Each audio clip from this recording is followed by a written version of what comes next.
উত্তর বঙ্গোপসাগর ও তৎসংলগ্ন এলাকায় গভীর সঞ্চালনশীল মেঘমালা সৃষ্টি হয়েছে। এর প্রভাবে চট্টগ্রাম, কক্সবাজার, মোংলা এবং পায়রা সমুদ্র বন্দরকে ৩ নং সতর্ক সংকেত দেখানোর কথা বলেছে আবহাওয়া অধিদপ্তর। আবহাওয়া অধিদপ্তরের এক বিশেষ বিজ্ঞপ্তিতে এই সতর্ক সংকেত দেখানোর কথা বলেছে।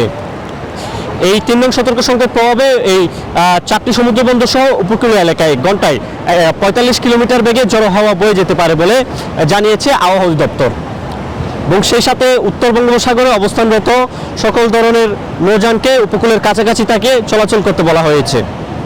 এই গভীর সঞ্চালনশীল মেঘের প্রভাবে উপকূলীয় জেলাগুলোতে কিন্তু গত কয়েকদিন ধরে বৃষ্টি হচ্ছে এবং কক্সবাজারের পরিস্থিতি যদি এই মুহূর্তে বলি যে পুরো আকাশ মেঘাচ্ছন্ন হয়ে আছে।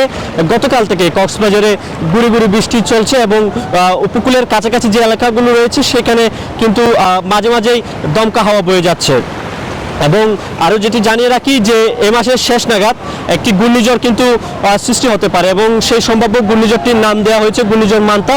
এটি আগামী ৩১ তারিখ মধ্যরাতের ভিতর ভারতের উড়িষ্যা উপকূল থেকে শুরু করে বাংলাদেশ এবং মায়ানমারের রাখাইন উপকূলে আঘাত হানার সম্ভাবনার কথা বলা হচ্ছে।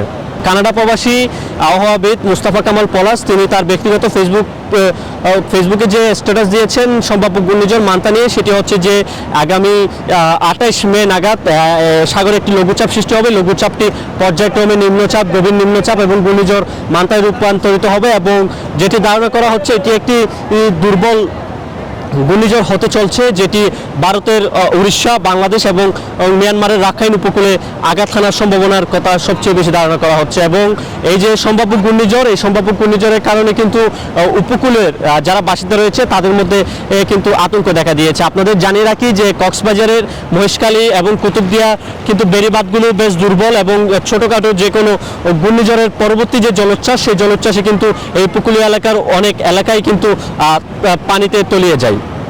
আর সেই সাথে আরও দুশ্চিন্তার বিষয় হচ্ছে কক্সবাজারের যে রাডার স্টেশনটি রয়েছে, সেই রাডার স্টেশনটি গত ২১ মাস ধরে কিন্তু এটি অচল আছে। সেই সাথে কক্সবাজার আবহাওয়া অফিস রয়েছে প্রচণ্ড জনবল সংকটে। আমরা কথা বলেছি কক্সবাজার আবহাওয়া অফিসের সহকারী আবহাওয়াবিদ আব্দুল হান্নানের সাথে। তিনি আমাদেরকে যেটি জানিয়েছেন যে বঙ্গোপসাগরে গভীর সঞ্চালনশীল মেঘমালা সৃষ্টি হয়েছে, এর প্রভাবে ৩ নং সতর্ক সংকেত দেওয়া হয়েছে কক্সবাজার সমুদ্র বন্দরে এবং এর প্রভাবে কক্সবাজার আগামী কয়েকদিন গুঁড়ি গুঁড়ি বৃষ্টি হতে পারে, মাঝে মাঝে দমকা হাওয়া বয়ে যেতে পারে বলে তিনি জানিয়েছেন। সেই সাথে তিনি আমাদেরকে আরও যেটি জানিয়েছেন যে এই মাসের শেষ নাগাদ বঙ্গোপসাগরে একটি ঘূর্ণিঝড় সৃষ্টি হতে পারে বলে তিনি জানিয়েছেন। তবে ঘূর্ণিঝড়টি আসলে কী ধরনের হবে, এটি দুর্বল হবে নাকি কিছুটা শক্তিশালী ঘূর্ণিঝড় হবে, সেই বিষয়ে তিনি এখনো পর্যন্ত আমাদেরকে কিছু নিশ্চিত করে নেই। কক্সবাজার থেকে আবহাওয়ার সর্বশেষ পরিস্থিতি আপনাদের জানাচ্ছিলাম আমি মিশু দাশগুপ্ত, কালের কণ্ঠ।